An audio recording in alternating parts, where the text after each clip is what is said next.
जय माता दी। ओम नमः शिवाय। श्रावण मास के पुरुषोत्तम मास की जो महात्म्य की कथा चल रही है, आज हम श्रवण करते हैं अध्याय 3। ऋषिगण बोले कि हे महाभाग, नर के मित्र नारायण नारद के प्रति जो शुभ वचन बोले वह आप विस्तार पूर्वक हमसे कहें। सूत जी बोले कि हे द्विजतमो, नारायण ने नारद के प्रति जो सुंदर वचन कहे हैं वह जैसे मैंने सुने हैं वैसे ही कहता हूँ, आप लोग सुने। नारायण बोले, हे नारद, पहले महात्मा श्री कृष्ण चंद्र ने राजा युधिष्ठिर से जो कहा था वह मैं कहता हूँ, सुनो। एक समय धार्मिक राजा अजात शत्रु युधिष्ठिर छल प्रिय धृतराष्ट्र के दुष्ट पुत्रों द्वारा द्रोत कीड़ा में हार गए। सबके देखते देखते अग्नि से उत्पन्न हुई धर्मपरायणा द्रौपदी के बालों को पकड़कर दुष्ट दुशासन ने खींचा और खींचने के बाद उसके वस्त्र उतारने लगा। तब भगवान श्री कृष्ण ने उसकी रक्षा की। पीछे पांडव राज्य को त्याग काम्यक वन को चले गए। वहां अत्यंत क्लेश से युक्त वे वन के फलों को खाकर जीवन बिताने लगे। जैसे जंगली हाथियों के शरीर में बाल रहते हैं, इसी प्रकार पांडवों के शरीर में बाल हो गए। इस प्रकार दुखित पांडवों को देखने के लिए भगवान देवकी सुत मुनियों के साथ काम्यक वन में गए। उन भगवान को देखकर मृत शरीर में पुण्य प्राण आ जाने की तरह युधिष्ठिर, भीमसेन, अर्जुन आदि प्रेम विह्वल होकर सहसा उठकर खड़े हुए और प्रीति से श्री कृष्ण के गले मिले और भगवान श्री कृष्ण के चरण कमलों में भक्ति से नमस्कार करने लगे। द्रौपदी ने भी धीरे धीरे वहां आकर आलस्य रहित होकर भगवान को शीघ्र नमस्कार किया। उन दुखित पांडवों को मृग के चर्म के वस्त्रों को पहने देख समस्त शरीर में धूल लगी हुई, रूखा शरीर, चारों तरफ बाल बिखरे हुए द्रौपदी को भी उस प्रकार दुर्बल शरीर वाली और दुखों से घिरी हुई देखा। इस तरह दुखित पांडवों को देखकर वे अत्यंत दुखी हुए। भक्त वत्सल भगवान धृतराष्ट्र के पुत्रों को जला देने की इच्छा से उन पर क्रुद्ध हुए और विषव के आत्मा बाहों के चढ़ा गुरेर कर देखने वाले करोड़ों काल के कराल मुख की तरह मुख वाले धधकती हुई प्रलय की अग्नि के समान उठे हुए होठों के दांत के नीचे जोर से दबाकर तीनों लोगों को जला देने की तरह ऐसे उद्यत हुए जैसे श्री सीता के वियोग से संतप्त भगवान श्री रामचंद्र को रावण पर जैसा क्रोध आया था। उस प्रकार से क्रुद्ध भगवान को देखकर कांपते हुए अर्जुन कृष्ण को प्रसन्न करने के लिए द्रौपदी, धर्मराज तथा और लोगों से भी अनुमोदित होकर शीघ्र ही हाथ जोड़कर उनकी स्तुति करने लगी। अर्जुन बोले, हे कृष्ण, हे जगत के नाथ, हे नाथ, मैं जगत के बाहर नहीं हूँ, आप ही जगत की रक्षा करने वाले हैं। हे प्रभु, क्या मेरी रक्षा आप न करेंगे? जिनके नेत्र के देखने से ब्रह्मा का पतन हो जाता है, उनके क्रोध करने से क्या नहीं हो सकता, ये कौन नहीं जानता कि क्या होगा। हे संहार करने वाले, क्रोध का संहार कीजिए। हे तात के पात, हे जगतपते, आप ऐसी महापुरुषों के क्रोध से संसार का प्रलय हो जाता है। संपूर्ण तत्व को जानने वाले, सर्व वस्तुओं के कारण वेद और वेदांग के बीज आप साक्षात श्री कृष्ण हैं। मैं आपकी वंदना करता हूँ। आप ईश्वर हैं। इस चराचरात्मक संसार को आपने उत्पन्न किया है।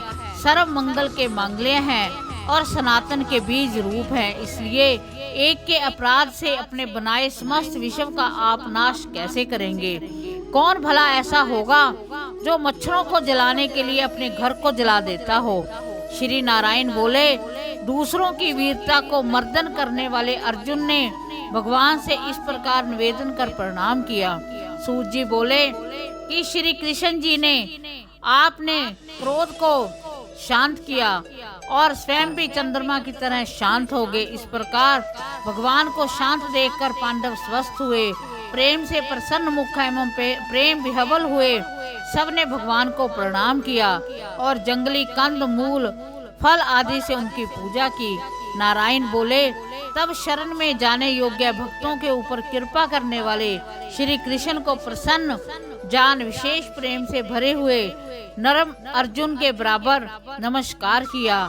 जो प्रश्न आपने हमसे किया है वही प्रश्न उन्होंने कृष्ण जी से किया।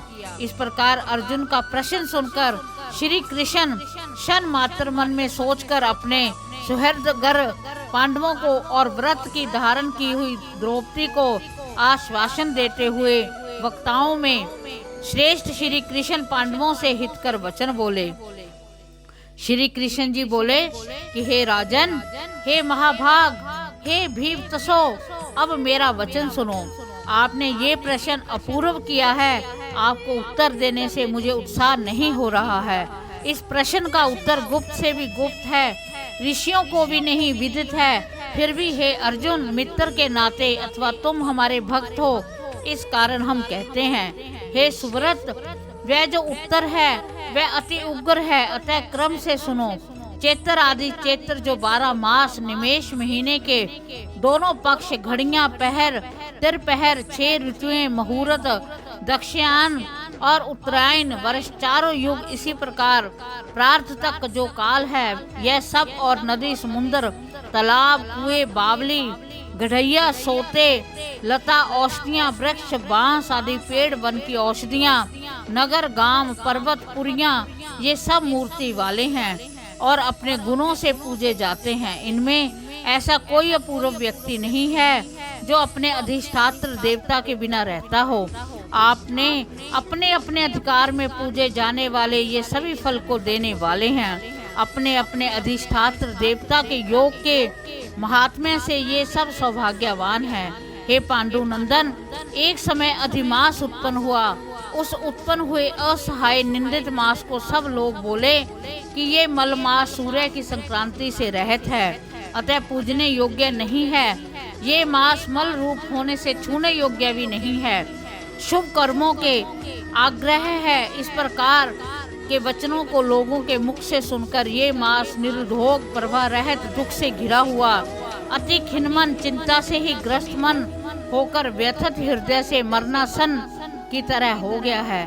फिर वह धैर्य धारण कर मेरी शरण में आया। हे नूर, हे नर, बैकुंठ भवन में जहाँ मैं रहता था वहाँ पहुँचा और मेरे घर में आकर मुझ परम पुरुषोत्तम को इसने देखा।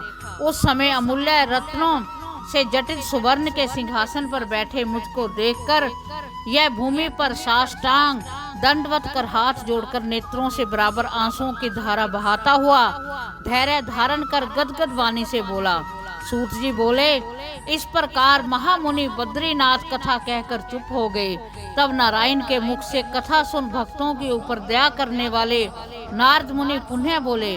नारद बोले, इस प्रकार अपनी पूर्ण कला से विराजमान भगवान विष्णु के निर्मल भवन में जाकर भक्ति द्वारा मिलने वाले जगत के पापों को दूर करने वाले, योगियों को भी शीघ्र न मिलने वाले, जगत को अभय दान देने वाले ब्रह्म रूप मुकुंद जहाँ पर थे उनके चरण कमलों की शरण में आया हुआ अधिमास क्या बोला। इस प्रकार पुरुषोत्तम मास के तीसरे अध्याय का समापन होता है।